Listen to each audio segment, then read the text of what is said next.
raha io isogana ianao manokana ny fotoana ankehitriny izay hitombona hiara-panandray androany. Fotoana manokana koa androany hiasanao manokanao amin'ny fiainanay. Zahay ankehitriny dia efa mivavaka sady ho an'ny tsiraray avy. Ianao hikasika amin'ny fiainam-panahy ny tsiraray avy. Hikasika ny ankohona ny tsiraray avy. Hikasika ny arabola ny tsiraray avy. Ianao anangana indray izay efa reraka tompo.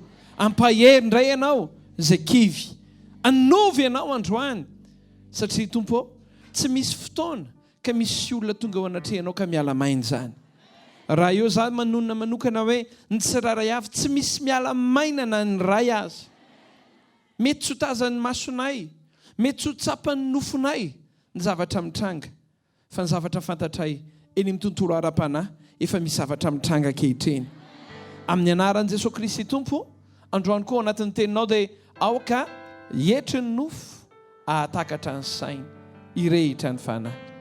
Hietry ny nofo ahatakatra ny saina irehitra ny fanahy. Amen. Afaka mahazo ny toeranao ianao ankehitriny. Faly mahita antsika tsiraray avy ary manona fiadanan'ny tompo amintsika tsiraray avy. Afatra manokana no iarahantsika mangataka anao mba tena vona nianatra androany. Raha tsy olona vona nianatra ianao ho sahirana ianao androany. Tena ho sahirana ianao satria zavatra tsy mahazatra no iarahantsika. Mpanjaka voalohany 7:17.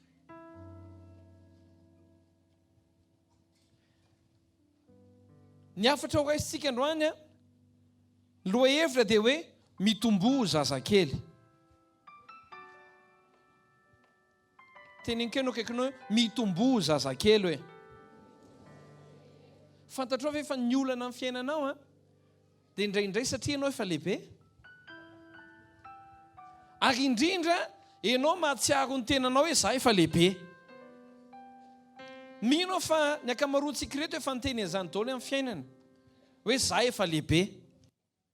Lehibe azaho tsy tony taminy. Tanao zany. Manahirana antsika be mihitsy ka vao misy miteny hoe nareo koatra ny zazakely. Kanefa ny afatra androany dia hoe mitomboa ho zazakely. Ampaherezo ny akaikinao mitombo ho zazakely hoe. Afinaritra ny tian'io ty. Mpanjaka voalohany 7:17 hatramin'ny 9:20. Zao vaky ny tenin'Andriamanitra amin'ny anaran'i Jesosy Kristy tompo. Mamaky fotsiny tsika dia aveo tsika ho any amin'ny Matteo 9:20. Miangaka kanisany Zarefata izay namany Sidona ary mitoerany fa indro misy vehivavy mpitondra tena any izay nitondreko hamelona anao. Dia niangisika anakany Zarefata ary noho ny teo ambavadiny tanàna izy dia indro nisy vehivavy mpitondra tena nanangona kitay azo teo ary niantso azy alika nanao hoe masina ianao hitondray rano kely amin'ny fisotronao mba ho sotroka. Ary no lasa naka raha vehivavy dia miantso azy alika nanao hoe masina ianao hitondray mofo kely koa eny an-tananao fa io raha vehivavy raha velona koa Jehovah Andriamanitra ao. Tsy manana mofo na dia ray akory azy aho fa koba kely eran-tananila ao amin'ny barika sy diloilo kely foana ao amin'ny tavoara ary makatapaka azy roa aho zao ka hiditra namboatra ireo hoanina mianaka dia ho faty zahay. Fa hoy Elita aza matahotra fa ndeha miditra ka manaova arak'izay lazainao izany nefa anaovy mofo kely ihany ao aloha ka eto aty amiko ary rehefa izany dia vao manaova ho anao sy ny zanako koa. Fa izao no lazain'i Jehovah Andriamanitra ny Israely tsy ho laniny koba ao amin'ny barika ary tsy ho ritra ny diloilo ao amin'ny tavoara mandra-piavy ny andro andatsahany Jehovah ranonorana amin'ny tany. Dia nandeha raha vehivavy ka nanao araka ny tenin'ny Elia ary izy ka vehivavy mba amin'ny ankonany dia nanankoan'ny elaela ihany nefa tsy laniny koba ao amin'ny tao amin'ny barika ary tsy ritra ny diloilo tao amin'ny tavoara araka ny tenin'i Jehovah izay nampilazainy any Elia. Marina manao ane zany. Matteo 7:1 ka hatramin'ny 4. Tamin'izany oro zany dia nakeo amin'i Jesosy mpianatra ka nanao hoe iza moa no lehibe indrindra ao amin'ny fanjakan'Andriamanitra. Ary Jesosy niantso zazakely anankiray akeo aminy. Ankiray hozy izy karata in'izay. Dia nametraka azy teo avoany ka nanao hoe lazaiko aminareo marina tokoa raha tsy miova ianareo amin'ny teny frantsay dia hoe si vous vous convertissez pas, raha tsy miova ianareo ka ho tonga tahaka ny zazakely dia tsy hiditra ny fanjakan'ny lanitra mihitsy nareo, dia tsy hiditra ny fanjakan'ny lanitra mihitsy ianareo.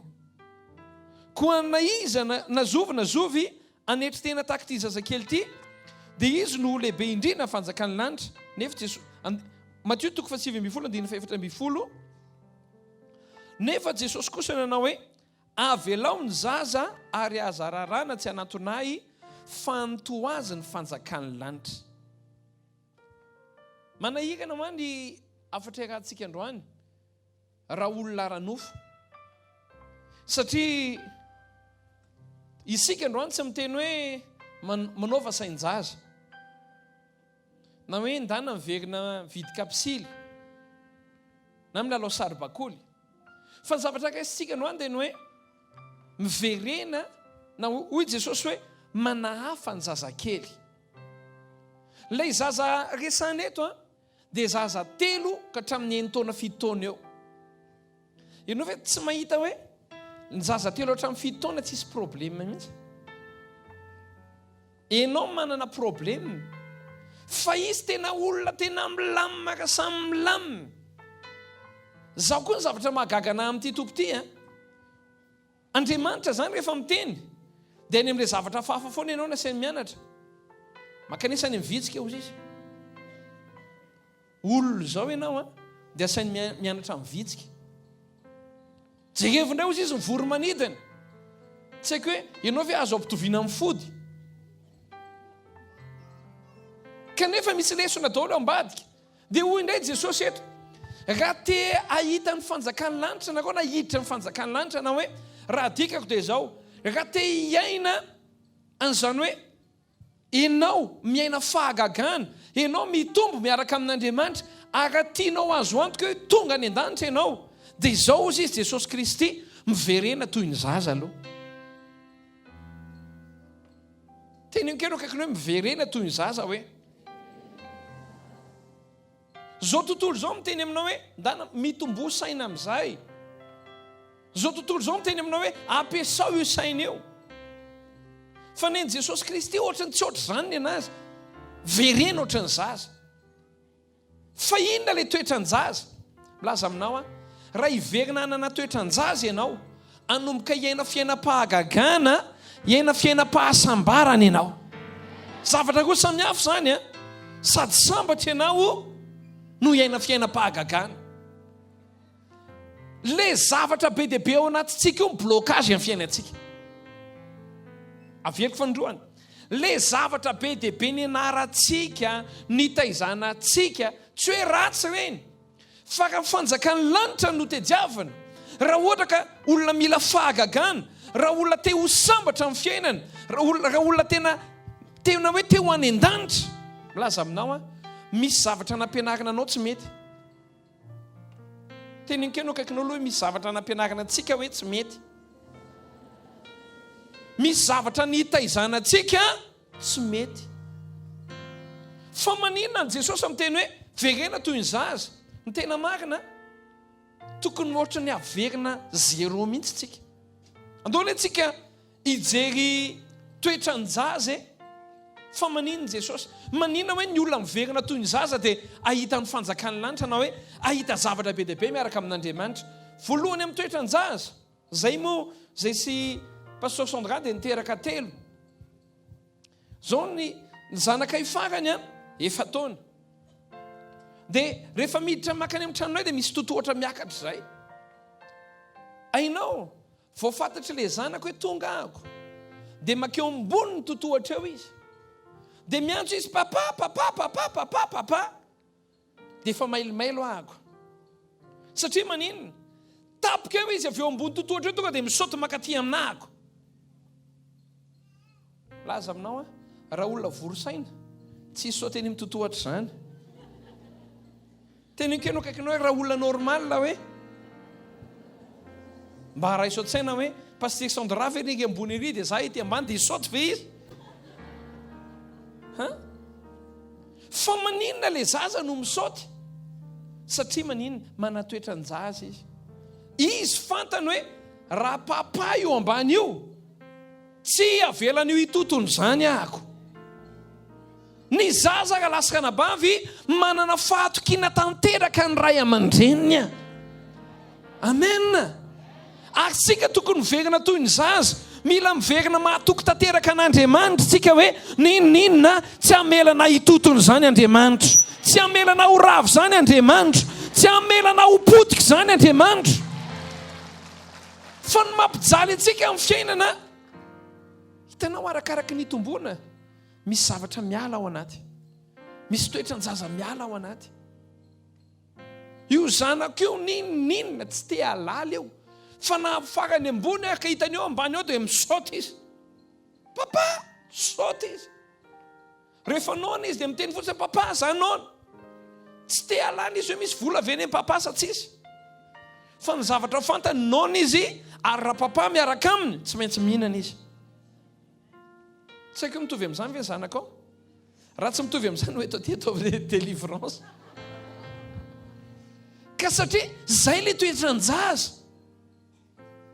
Ny zaza zany tsy manontany mihitsy hoe ohatrina kena ny poche ny papa, nandevy ny boutique, nandevy ny coiffure. Tsy te halala an'izany ny zaza. Fa ny zaza dia tsotra be, papako tia nena ny fantatro amin'ny dadanay dia manam-bola foana ny pocheny. Rehefa miaraka amin'Andriamanitra koa ianao, miverena manana toetra ny zaza. Hoe za ndray ny fantatro ny Andriamanitra izy miafoana. Izy ndray dia nilaza hoe Jehova mpiandria tsy hanan-java mahory ninona zavatra mitrangy ao, atokisako fa hanao zavatra izy. Hanao zavatra izy. Le vehivavy teo Sidonany vao nitenena hoe fa hoy Jehova hoe milaza aminao rapino amin'ny 2022 zany, marina fanonteny Andriamanitra fa zanako koa nona. Zay ve mpino 2022? Fa ty vehivavy tena milaza aminao enoy tsara fa nandinika ako. Feno olona tao a Sidona, tao a Zarefata. Fa maninona Andriamanitra ny fidy an'ity vehivavy ty? Satria fantatra Andriamanitra ny toetra an'ity vehivavy ty. Io vehivavy io vao maheno hoe hoy Jehova hoe, dia hozy izy atokisako le ny teny.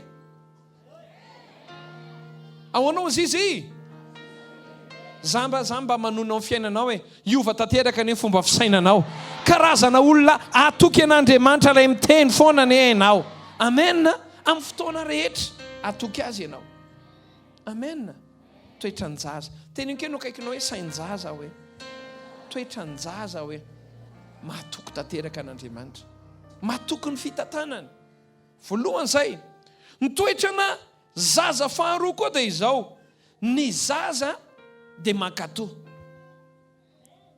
Hoy aman-tsainy Galatahina hoe io zaza io raha ohatra ka omeko zavatra anankiray ka miteneniko hoe dany ty omeo amin'ny maman, tsisy olona mahazo niny am-pelantanany raha tsy maman ihany. Tsotra izany ve? Ary io zaza io rehefa teneninao hoe zao ny toetra ny zaza, mba laivo kely ny kiraroko azafady, andeha le zaza tonga dia aka kiraro izy. Amin'ny fahakelezanga miteny ianao ilay kiraroko mainty, mety kiraronao marron entiny ao. Ka tsy izany ve? Mety tsy ho tanteraka ilay zavatra ataony. Fa ny fahamarinana dia izao, anao izy ampanaovinao. Zay ny zazakely. Rehefa toy 12 taona sy 13 taona izy, manomboka miraikidraikitra. Ny nareo koa, za foana. Tsy zay ve efa le bebe izy. Fa rehefa zaza izy, tia magagana amin'ny zazakely ka lasaka nabavy. Ny zaza falirahana. Tovy an'izany ve zazany aminareo? Faly ery izy. Ny zanako raha vao tonga ao an-trano zaly reraka be iny, zazakely efa taona, miazakazaka ery izy manala ny kiraroko. Efa taona io ary raha vao misy miketika dia tezitra izy. Faly ery izy manala ny kiraroko. Rehefa botony anaovako dia tsy voalana dia mody esoriko aloha. Dia le farany izy manala azy. Fakalasaka nabavy eo. Zany toetra zany tsy hanana ny mpino ankehitriny intsony. Ny mpino ankehitriny zany efa olon-dehibe. Teny keno kaikinao efa olon-dehibe. hitanao efa misaina loza indraindray mpino rehefa ampanaovanao zavatra tsy makatotsony le mpino mila fahagagana iny asainao manao zavatra dia ny saina aloha mieritreritra fa tsy tonga dia makatò izy satria maninona tsy manana toetra ny-jaza tsony izy. Ny mpino rehefa lehibe manana machine calculer ary aingana be mihitsy ny anazy eo anatin'ny saina tsy tafavoaka ka tsy zany ve kanefa tsika zao raha te hahita ny fanjakan'Andriamanitra ka te hita n'Andriamanitra mihetsika tsika lasana bavy ndao tsika hiverina toy ny zaza zay asain'Andriamanitra atao dia atao. Amen. Le vehivavy tao Zarefata zao mitombony amin'ny fiainany tonga dia manao tsotra zao izy tsisy explication. Ianao zao oviana ny farany nasain'Andriamanitra nanao zavatra dia nataonao tsisy explication. Alasaka anabavy eo toetra roa zay. Voalohany inona ny toetra voalohany? Maninona? Mahatoky an'i dada sy neny. Mila mahatoky an'Andriamanitra tanteraka.